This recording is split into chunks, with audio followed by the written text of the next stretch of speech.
Maharashtra cadre probationary IAS अफसर पूजा खेडकर के खिलाफ यूपीएससी की ओर से एफआईआर दर्ज कर दी गई है। पुणे कलेक्टर कार्यालय में तैनात पूजा खेडकर की ट्रेनिंग रद्द कर उन्हें वापस भी बुलाया जा चुका है। साथ ही यूपीएससी की ओर से पूजा खेडकर को नोटिस भेजकर पूछा गया है कि आपकी उम्मीदवारी क्यों रद्द नहीं की जाए। आपको बता दें कि पूजा खेडकर पर बर्खास्तगी की तलवार लटक रही है। तो आइए जानने की कोशिश करते हैं कि कोई आईएएस ऑफिसर कब और कैसे बर्खास्त किया जाता है। दरअसल यूपीएससी की ओर से भेजे नोटिस में कहा गया कि पूजा खेडकर ने सिविल सेवा परीक्षा के लिए दिए गए सभी अवसरों की परीक्षा देने के बाद अपना नाम, पिता का नाम, माता का नाम, मोबाइल नंबर, ईमेल आईडी, पता, हस्ताक्षर और यहां तक कि फोटो में बदलाव कर परीक्षा दी। इसलिए यूपीएससी के नोटिस में पूजा खेडकर को भविष्य में होने वाले एग्जाम से बाहर रहने की बात भी कही गई है। राष्ट्रपति के अलावा कोई भी नहीं कर सकता बर्खास्त।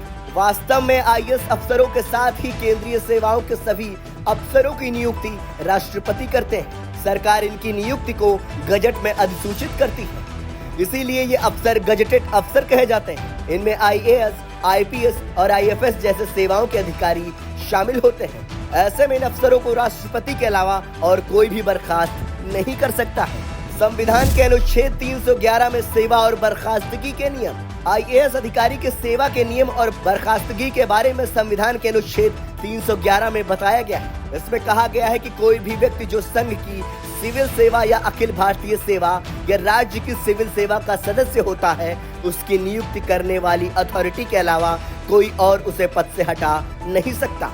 यानी अगर कोई संघीय सेवा का अफसर है तो उसे केंद्र सरकार की सिफारिश पर राष्ट्रपति, और कोई राज्य की सिविल सेवा का अफसर है तो उसे राज्य सरकार की सिफारिश पर राज्यपाल बर्खास्त करते हैं। सबसे पहले तय किए जाते हैं आरोप। ऐसे अफसरों के बारे में संविधान का अनुच्छेद 311(2) बर्खास्तगी, हटाने या पद घटाने के दंड से संबंधित है। यह सरकारी कर्मचारियों के खिलाफ अनुशासनात्मक कार्रवाई की प्रक्रिया शुरू करने वाले सेवा नियमों के तहत बड़ी सजा की श्रेणी में शामिल है। इस प्रक्रिया के तहत सबसे पहले सरकारी कर्मचारी पर आरोप तय कर आरोप पत्र तैयार किया जाता है। अगर अफसर केंद्रीय सेवा का है तो केंद्र सरकार, और राज्य सेवा का है तो राज्य सरकार की ओर से आरोप पत्र तैयार किया जाता है। आईएएस अफसरों के खिलाफ आरोप पत्र केंद्र सरकार तैयार करती है और इसमें अफसर के खिलाफ लगाए गए सभी आरोपों को सूचीबद्ध किया जाता है। आरोप पत्र और जांच, आरोप पत्र तय होने के बाद अफसर को एक निश्चित तिथि तक आरोपों को स्वीकार करने या नकारने और जवाब देने के लिए कहा जाता है। फिर आरोप पत्र के साथ सेवा नियमों के तहत जांच भी शुरू होती है। हालांकि कुछ मामले ऐसे होते हैं जिनमें जांच की जरूरत नहीं होती।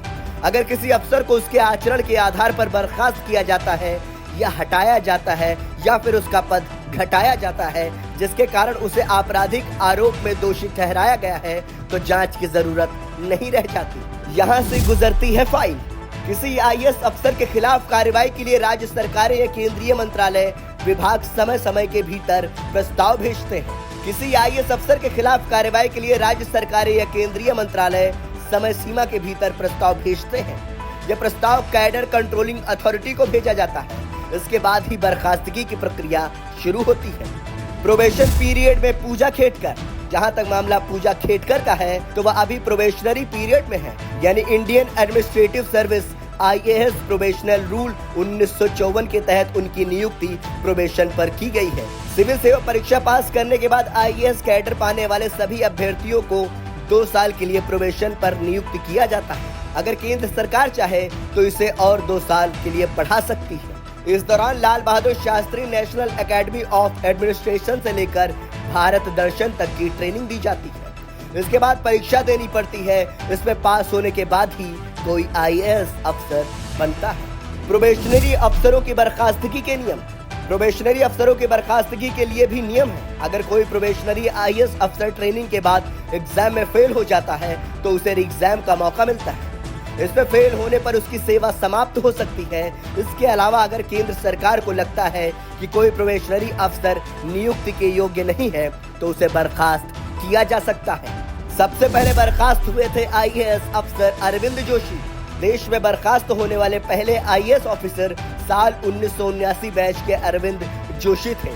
अरविंद जोशी के घर पर साल 2014 में 4 फरवरी को आयकर विभाग का छापा पड़ा था। तब उनके घर से 3 करोड़ 60 लाख रुपए नकद बरामद हुए थे। साथ ही छापे में अरबों रुपए की संपत्ति का खुलासा हुआ था।